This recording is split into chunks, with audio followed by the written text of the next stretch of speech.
Glória a Deus, vamos orar? Amém. Eterno e poderoso Deus, nos colocamos diante da Tua presença e pedimos que o Teu Santo Espírito conduza essa explanação. Em vão vigia a sentinela se o Senhor não abençoar a casa. Em vão é a promulgação da Tua palavra, Pai, se o Senhor não nos conduzir. Usa-me como instrumento da Tua vontade. Peço a Ti, Pai, que a Tua palavra realmente, mais uma vez, como ela sempre faz, nos renove, nos corrija, nos ensina e nos coloque na direção certa, que é a vida eterna contigo, como é o seu objetivo. Em nome de Jesus. Amém. Amém. Pode se assentar, amada igreja. A passagem bíblica de hoje é Gálatas, capítulo 1, versículo 3 e 4. Gálatas, capítulo 1, versículo 3 e 4. O título dessa mensagem é Com a cabeça no reino e com os pés na terra. Graça a vós outros e paz da parte de Deus, nosso Pai, e de nosso Senhor Jesus Cristo, o qual se entregou a si mesmo pelos nossos pecados, para nos desarraigar deste mundo perverso, segundo a vontade de nosso Deus e Pai, a quem seja a glória pelos séculos dos séculos. Amém. Uma outra versão traz assim: graça e shalom a vocês de Deus nosso Pai e do Senhor Jesus, o Messias, que se entregou a si mesmo por nossos pecados, a fim de nos libertar do presente sistema mundial maligno, em obediência à vontade de Deus nosso Pai. A Ele seja a glória para todo o sempre. Amém. Amém. Glória a Deus. A mesma Bíblia, a mesma palavra de Deus que nos ensina a pensar nas coisas que são do reino de Deus, ou como dizem em Colossenses, nas coisas do alto, nos ensina também a ter um pragmatismo para a vida terrena. Pragmatismo é a praticidade da vida, é o jeito prático de ver e executar a vida. Em Gálatas, é dito que Jesus, na sua obra de redenção na cruz, ele traz uma consequência. Não é só ser salvo por Cristo. Amém. Este é o principal. Aceitar o amor de Deus através de Jesus Cristo, que é a personificação de Deus na terra, é o principal. Mas ele não veio só nos salvar da perdição e de estarmos separados com ele. Ele veio, em consequência a isso, também nos desarraigar, nos tirar da condição que o mundo nos coloca como ser humano, num sistema que não condiz com a vontade de Deus. Não é verdade? A condição do mundo é essa, ó. Sabemos que nós somos de Deus, lá em 1 João 5,19, e que o mundo inteiro jaz no maligno, está no maligno, está sob a influência dele, mas o mundo não é dele. Deus criou todas as coisas, mas nesse momento, como está escrito também em Romanos, né? Porque sabemos que toda a criação, em outras versões, todo o universo, geme, está juntamente com dores de parto, até agora, aguardando a redenção dos filhos de Deus, que se completará com a vinda de Cristo, com a glorificação do corpo e com a promulgação da vida eterna. Não é verdade? Essa é a condição do mundo. Ele está decaído. Nós também temos uma natureza decaída, mas graças ao Senhor Jesus, que morreu e ressuscitou por nós, nós somos retirados dessa condição. Então Jesus não veio só morrer e ressuscitar para nos dar a vida eterna, para nos dar algo de graça, pela graça, mas também para fazer com que agora em diante nós não sigamos, apesar de estarmos no mundo, na condição do que o mundo nos impõe. Porque a condição do mundo é essa. A Bíblia está dizendo que o mundo está envolvido e absorto a um sistema com o qual nossos valores não combinam. Não combinam. Eles batem de frente. Nossos valores que Deus nos ensina batem de frente com os valores que o mundo impõe. Tanto que em Romanos 12:2, Paulo muito bem fala: não vos conformeis com esse mundo, mas transformai-vos pela renovação da vossa mente, para que experimentais qual é a boa, agradável e perfeita vontade de Deus. Eu acho lindo quando essas três palavras se encaixam: a boa, a agradável e a perfeita vontade de Deus. Ela dá triunidade: Pai, Filho e Espírito. Mais uma vez a Bíblia está falando dos valores. Precisamos entender, na perspectiva bíblica, a importância da obra de Jesus em nós, que insiste em nos manter desconectados dessa força, desse sistema maligno que tenta imperar contra a palavra de Deus, né? João 15:19, Jesus é muito sábio, né? Em dizer: se vós fosseis do mundo, o mundo amaria o que era seu. Mas porque não sois do mundo, antes eu vos escolhi do mundo, por isso o mundo vos odeia. Na verdade, nós ficamos um pouco chateados, né? Quando as pessoas não entendem porque nós amamos servir a palavra, porque nós nos esforçamos em servir a Deus. Muitas vezes somos contestados, somos combatidos, ou somos desprezados, né?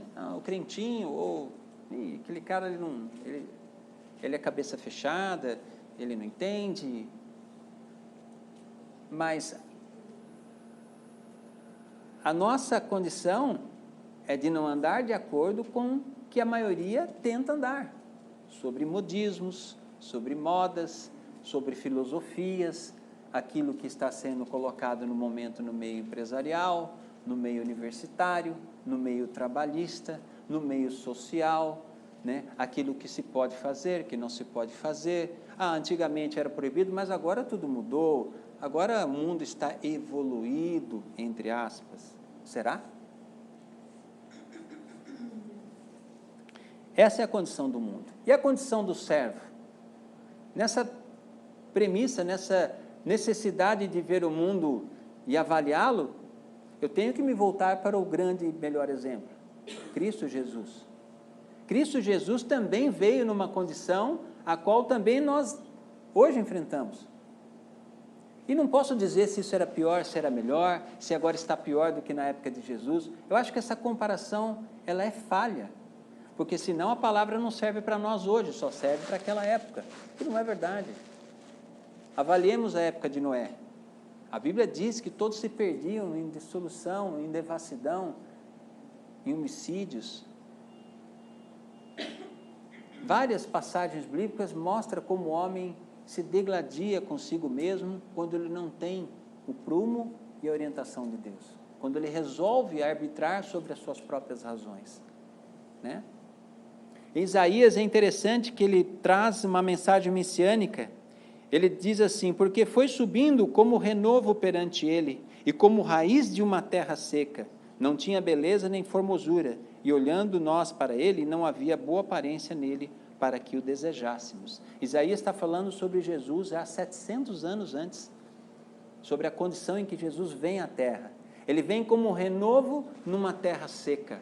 O planeta, toda a raça humana estava seca, sem Deus, mas ele vem como um renovo que cresce. Ou seja, ele não depende da terra e dos homens e da condição do sistema maligno para funcionar como Salvador e Senhor. Porque ele não se referencia em cima da terra e do homem, ele se referencia em Deus. Não é verdade? Ele diz assim, João 5,30, eu não posso de mim mesmo nada fazer coisa alguma, como ouço assim julgo, e o meu juízo é justo, porque não busco a minha vontade, mas a vontade do Pai que me enviou. Em João 12,49 ele diz, porque eu não tenho falado de mim mesmo, mas o Pai que me enviou, ele me deu mandamento. Em outras traduções, me deu instruções, né? Sobre o que hei de dizer e sobre o que hei de anunciar. Tem traduções que falam em falar. Ué, dizer e falar não é a mesma coisa? Então, a tradução para mim mais profunda e mais correta é o que hei de dizer para você, para mim pessoalmente, e o que hei de anunciar, tornar público à multidão. a salvação, a necessidade de depender de Deus através de Cristo. Essa é a diferença. Ele coloca a dependência sobre Deus. Sendo o Filho de Deus, sempre o próprio Deus, na condição de ser humano, ele diz, não faço nada por mim mesmo, faço na condição do que meu Pai me orienta, não do que o mundo tenta me impor. Em outras palavras, Jesus está dizendo que não tinha nada para tirar daqui. Da terra ele não tinha nada para tirar, para depender, para usar. Ele tinha sim que desarraigar o ser humano da condição espiritual perdida. Foi o que ele fez e fez muito bem, graças a Deus, né? Ele soube viver aqui sem ser influenciado pelo sistema. Ele veio trazer mudança, impacto, transformação. Em momento algum, ele se sujeita aos valores e às estruturas desse mundo. Então, se o mundo está assim, e se essa é a condição e o exemplo maior e a referência primordial, tentemos fazer o mesmo na condição de servos, né? Em Tiago 1,27 diz assim, a religião pura e sem mácula para com o nosso Deus e Pai é esta, visitar os órfãos e as viúvas nas suas tribulações, e a si mesmo guardar-se incontaminado do mundo. Carlos, mas hoje em dia nós visitamos as viúvas e os órfãos, estaremos fazendo a obra de Deus? É claro que aqui está numa condição da época, em que viúvas não tinham INSS, não tinham aposentadoria, os órfãos também não. Isso continua hoje para muitas pessoas? Sim, claro que continua. E tem muito filho que não está cuidando do pai e da mãe. E tem um mandamento importantíssimo para Deus, que é honrar pai e mãe, para que te prolongue os seus dias na terra. É o primeiro mandamento com promessa. E hoje, será que nós não temos muitas pessoas órfãos espiritualmente? Órfãos fisicamente? Órfãos de família? Será que não temos um colega do trabalho que está órfão, que está sozinho? E esse órfão a gente pode se traduzir para depressão? Que não está pensando em tirar a própria vida? E a gente nem faz ideia, porque isso ninguém conta para ninguém facilmente. Quantas vezes eu olhei para uma pessoa e falei, pai, por que eu me incomodo com ela? Por que ela me ore por ela? Por causa disso. Oh, mas será, pai? Ele é tão alegre, ele é tão, assim, está sempre bem sociável, está sempre indo para cá, indo para lá. Filho, ele quer tirar a própria vida, ora por ele. Vem um pensamento, vem uma sensação.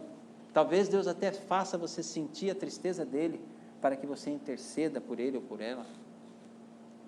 Temos que estar aguçados, porque se vivermos somente por aquilo que vemos, que entendemos, que escutamos no noticiário, que escutamos talvez de um filme, escutamos da vida das pessoas, não seja o melhor referencial. Cabeça no reino e pés na terra. Talvez a vida está difícil e tem hora que a gente desanima e pensa se tudo que a gente está fazendo está valendo a pena. A palavra diz assim, não se estribe, não se baseie no seu próprio entendimento, mas antes reconheça Deus em todas as suas veredas. Lá em Provérbios. Ele endireitará, Ele conduzirá você. É necessário que nós, em meio às necessidades da vida,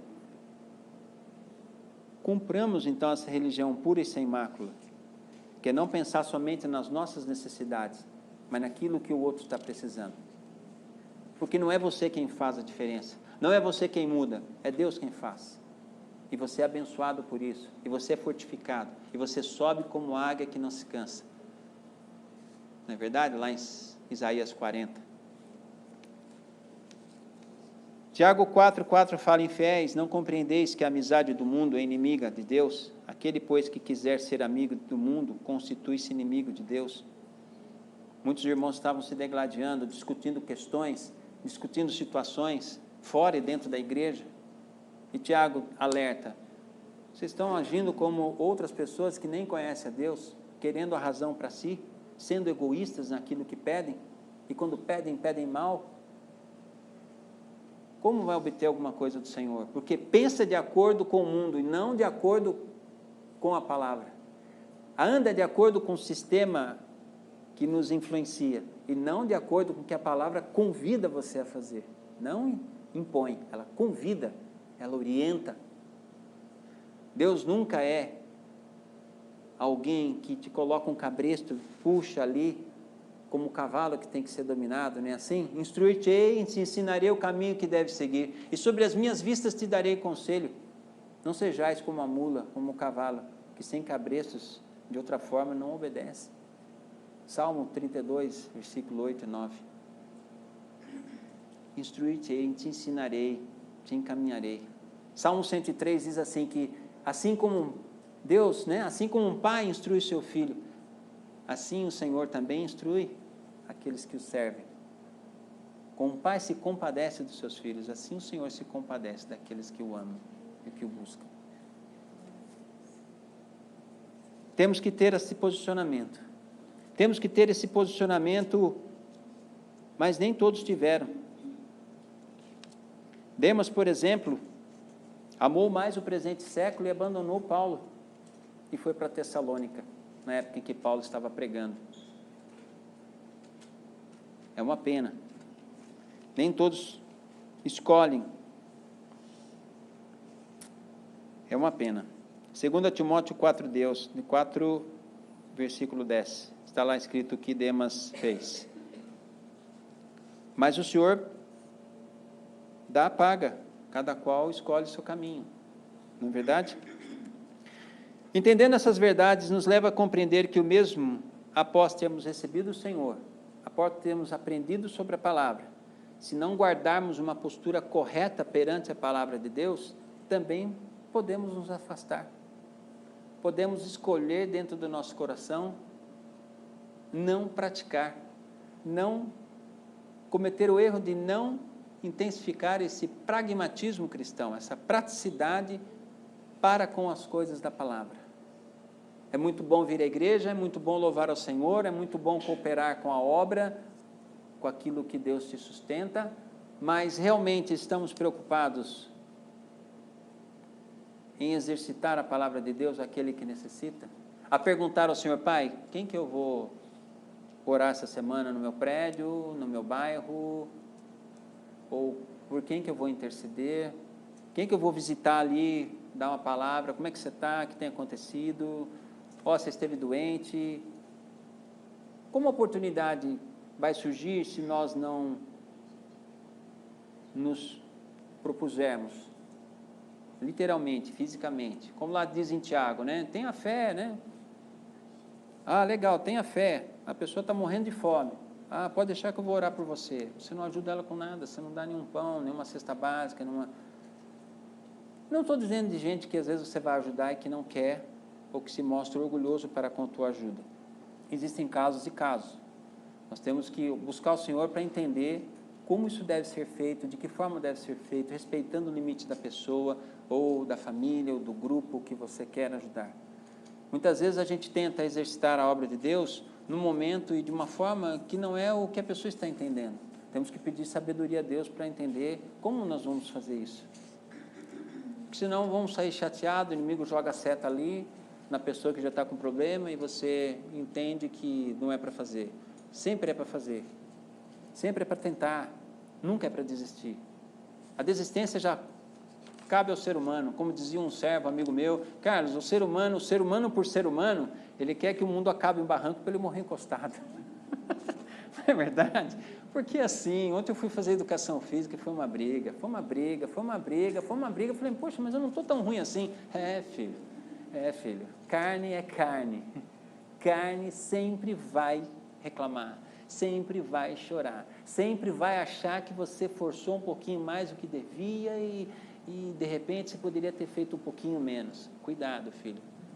Isso não condiz com aquilo que eu promulgo. Esforça-te, né? Lá em Josué, o que ele disse? Esforça-te, ser corajoso e você irá bem em todas as coisas. Então, se existe esforço, haverá cansaço. Se existe cansaço, haverá dor, haverá sofrimento. Mas tem de bom ânimo, né? Jesus venceu o mundo. Tereis aflições, mas eu venci o mundo, você vai vencer também. Você vai conseguir. Amém? Então, entendendo essas verdades, eu vejo que mesmo assim, nós temos que estar focados no Deus para entender qual a nossa posição, o que devemos fazer, o que podemos fazer, e até aquilo que desejamos fazer, mas que Deus fala, olha, guarda mais um pouco. Aguarda mais um pouco. Cuidar demais das coisas do mundo pode sufocar a semente da palavra de Deus em nós. Temos que viver, temos que sobreviver, temos que trabalhar, temos que ganhar o dinheiro, temos que sustentar a família, temos que sustentar a nós mesmos, mas quando nós pensamos só na questão humana, na questão de necessidade, talvez esteja sendo uma desculpa para deixar de colocar para Deus aquilo que Ele está pedindo para você aguardar. E isso me lembra a parábola do semeador, naquela terceira semente, né? Aquela terceira semente em que os espinhos a sufocam, como Marta e Maria muitas vezes, né? Não sendo Maria, nós nos comportamos como Marta, que queremos fazer tudo, deixar a casa totalmente arrumada, e quando eu falo casa é a sua vida no geral, né? Fazendo aquilo que mais agrada, aquilo que você mais tem vontade, juntando dinheiro para de repente não comprar o que é mais de necessidade, mas talvez comprar aquilo que você mais tem vontade. E quando Deus está falando, guarda isso aqui, que isso aqui você vai precisar lá na frente. Mas pai, isso aqui está tão importante para mim no momento. E aí a gente compra aquilo que para nós é mais importante, e quando vê, o espinho sufocou. E aí Deus falou, e agora como é que você vai escapar desse espinho? Busca o Senhor para tomar decisões. Mesmo que a decisão seja comprar uma roupa que você tanto quer, e que você sabe que depois o cartão de crédito vai ficar apertado. Espera.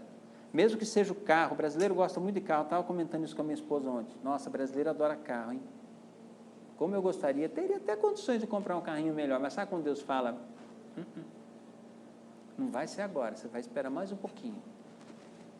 Espera mais um pouco. Não me é ilícito comprar um carro, pagando ele direitinho, mas eu escolhi falar, pai, eu quero saber o momento. Lá, então, vem comigo e aguarda o momento. Aí, brasileiro gosta de carro, homem, então, nem se fala, né, Ulisses? Gosta de um carrinho, esse carrinho é legal, hein? Vai me ajudar aqui, vai me ajudar ali, eu vou conseguir, né, conduzir meu plano.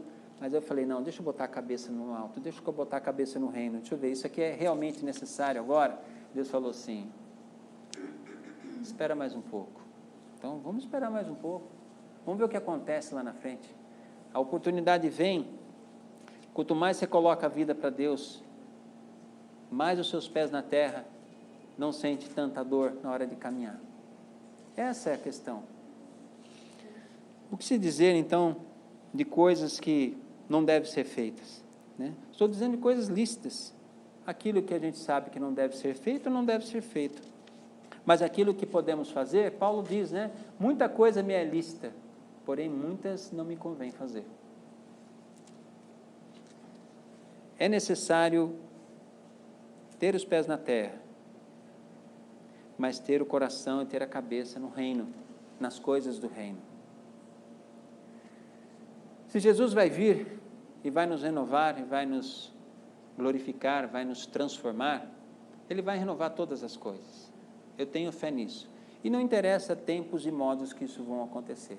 Tudo isso é discutível, mas a verdade é que isso vai acontecer. E eu queria aqui colocar como final algumas passagens em que o Senhor coloca isso muito claro. É a nossa esperança de que eu estou compartilhando com os irmãos, é aquilo que o Senhor colocou, não perde o rumo. Você está na terra, mas você tem que estar de olho nas coisas do reino, ou como dizem Colossenses, nas coisas do alto. Vamos lá. Ele diz assim, Mateus 3:2, arrependei-vos, porque é chegado o reino dos céus. Isso é uma das mensagens, Carlos, uma frase tão óbvia e tão simples, mas lembra que eu falei entre dizer e anunciar? Ele anuncia, é chegado o reino dos céus. Acabou. Não vamos nos perder mais. Não vamos ficar longe de Deus. Não vamos ficar separados. Não vamos ficar em trevas. Mas sim, a luz da justiça veio. E diz depois que Deus renovar todas as coisas, que o sol perderá sua força, porque o Senhor será o nosso sol, Ele nos iluminará. Olha a grandeza disso. Olha a grandeza da frase agora: arrependei-vos, porque é chegado o reino dos céus. Arrependei-vos. Não pensem mais como o mundo e o sistema opera. Não pensem mais que apesar de vocês estarem no mundo, vocês não vencerão. Vocês vencerão, porque eu cheguei com a salvação. É o que Cristo estava falando. E Ele virá novamente para nos resgatar de vez e colocar um novo rumo no planeta e no universo. Em outras palavras, é importante, então, em Salmo 90, 12, ensina-nos a contar nossos dias para que o nosso coração alcance sabedoria. Outro conselho maravilhoso do Senhor. E aqui, 1 Coríntios, eis aqui vos digo um mistério. Na verdade, nem todos dormiremos, mas todos seremos transformados. No momento, no abrir e fechar de olhos, ante a última trombeta, a trombeta soará, e os mortos ressuscitarão incorruptíveis, e nós seremos transformados. Jesus diz em João 11, eu sou a ressurreição e a vida. Quem crê em mim, ainda que esteja morto, viverá. E todo aquele que vive e crê em mim, nunca morrerá. Crês tu isto?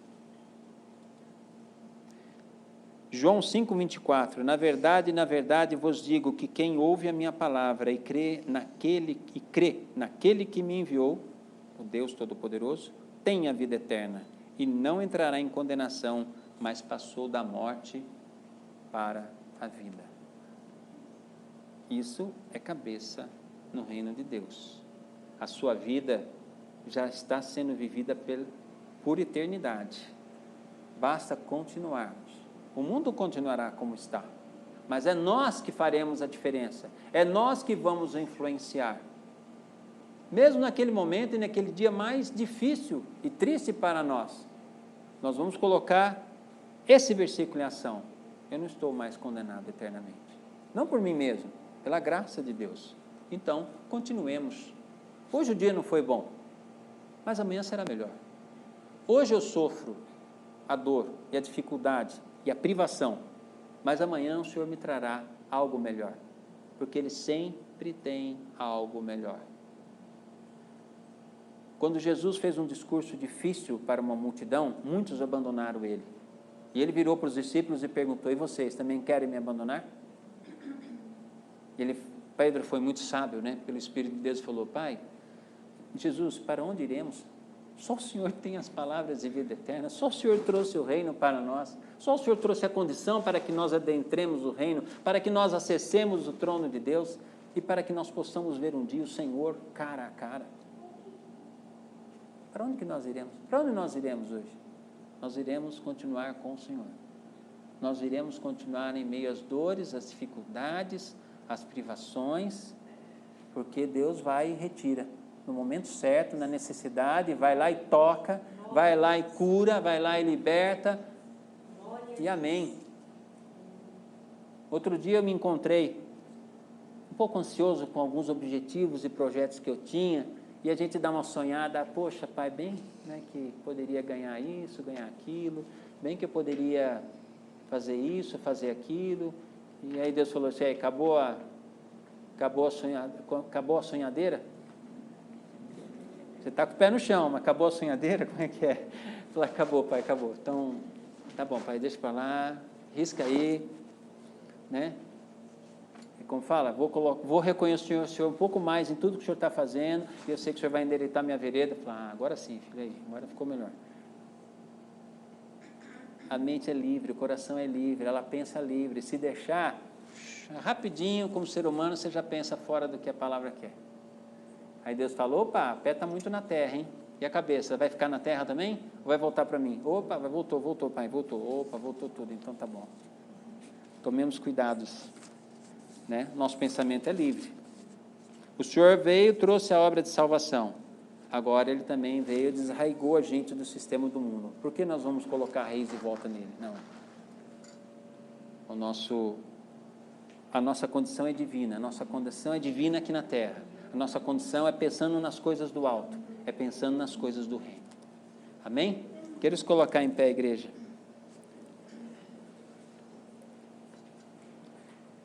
Eterno e poderoso Deus, nós te agradecemos pela tua palavra. O que seria de nós nesse planeta sem a tua palavra? Eu fico imaginando como eram para aqueles que estavam servindo ao Senhor na época dos apóstolos ou antes de Jesus, que só tinham a tua lei, as suas promessas. Como era difícil, Pai. E nós aqui temos a tua palavra por inteiro para nos servir no sentido de nos ensinar, nos servir no sentido de corrigir nosso coração, nossa mente. Como é para as pessoas que não podem ler a tua palavra livremente como hoje podemos ainda? Então, em cima desse pensamento, Pai, que nós te pedimos perdão, porque muitas vezes, como ser humano, não honramos a Ti, não valorizamos a Tua palavra e tudo o que está à nossa mão. E muitas vezes nos comportamos até como crianças mimadas, que têm recebido muita coisa, mas que muitas vezes não reconhecem. Mas crianças ainda estão sendo educadas, e nós já somos adultos, Pai. Mas muitas vezes também padecemos do Teu consolo, da Tua força. Necessitamos estar sendo orientados, renovados, reanimados, fortalecidos por Ti.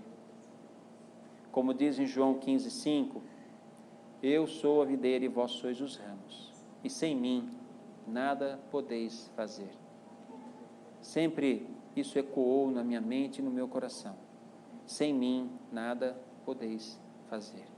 Então queremos depender de Ti, queremos aprender com o Senhor, a estar com a cabeça e o coração voltados ao reino, mas saber caminhar nesta terra sem ser absorvidos pelo sistema do mundo que não condiz com a Tua vontade, sabendo influenciá-lo de uma maneira benéfica, boa e eficaz, representando bem ao Senhor, não somente olhando para as nossas necessidades, mas olhando para a necessidade de quem está à nossa volta, para que aqueles que hoje não Te conhecem, ao Te conhecerem, possam se lembrar de nós e glorificarem ao Senhor por causa daquilo que o Senhor faz através de todos que Te representam. Em nome de Jesus, é que oramos e Te agradecemos, Pai. Amém.